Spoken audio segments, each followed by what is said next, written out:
This is the beginning of the process for us washing a tank here at Triple Crown Tank Wash.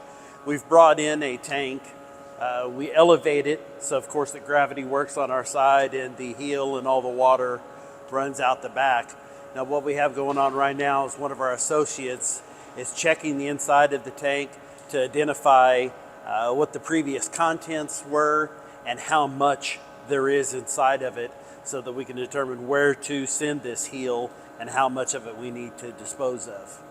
We bring a tank in, one of the first things that we do is we open up the tank, look inside of it, determine what the product is, because based on what that heel is, it goes to one of two places here in our facility. Whether it's grease and fats, it goes to one holding area, or if it's the digest, eggs, and things like that, it goes to a separate one. So that's the first thing that we do, is determine what the product is. Second of all, how much do we have, and that's going to dictate how long we're running it out of the tank before we switch it over to straight water.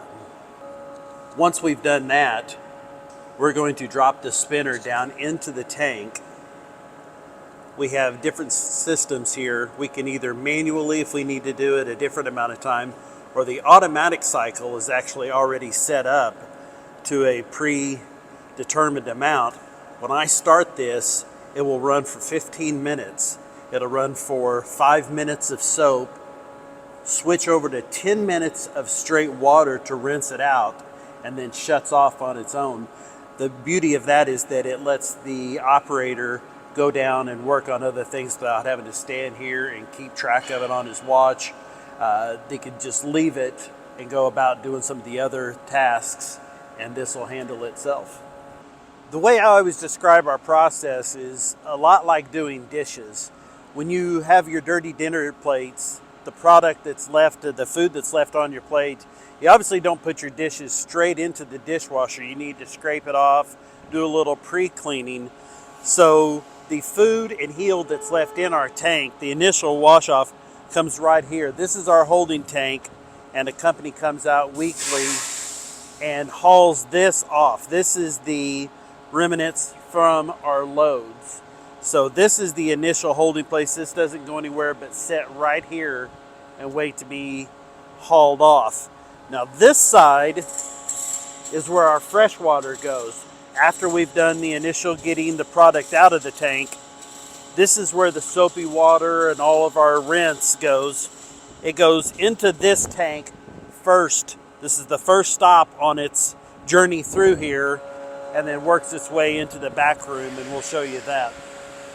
After the water runoff has gone into the initial tank that we showed you outside, it comes in, runs in through tank number 1 here. As it fills up, it moves across, drops into tank 3, into our weir box, and then out through the system. Once it goes through here, it is off to the city. The reason that it has to go so high is simple physics, is that all the sediment will stay down here at the bottom so that you don't get it going through the system. That's why it's up at the top at all 3 stages. The water moves across from there at the top, from here at the top, and from here near the top. We also have some other safety measures in place to filter out any of the particles or debris, food solids that would be in the water, so that we send as relatively clean a water as is possible to the city to make the amount of treatment that's necessary to reutilize that water as small as possible. This is our air system. When our associates are inside of the tank, heat, just fresh air, all of that is at a premium. So what this does is it sucks the fresh air in, goes through this pipe, goes out and into the tank itself. That's for when our associates are inside the tank for fresh air, to keep them cool as possible, and also at the end of the process for helping dry the inside of the tank. These here are our hot water dispensers for, this one is just for the sprayers. Much like a car wash, except significantly more power. That's the burner here for the wash, for the sprayers. This giant one is for the spinner that we showed that goes into the tank.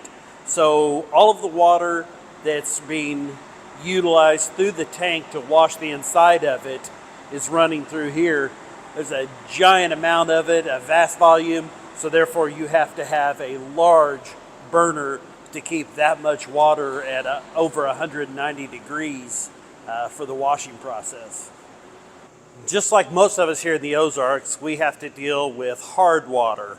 The way we combat that here is through a salt system, except this one's a lot bigger than any house you've ever seen. It's actually 2 tanks, and this is all salts. So this is our water softener process here at Triple Crown Tank Wash. With the use of our state-of-the-art facility and machinery and the hard work and dedication of our associates, we're able to achieve a food grade certification while acting as a non-food grade tank wash, and at the same time returning clean water as possible back to the city of Springfield for later reuse. We look forward to seeing you here at Springfield, Missouri Triple Crown Tank Wash.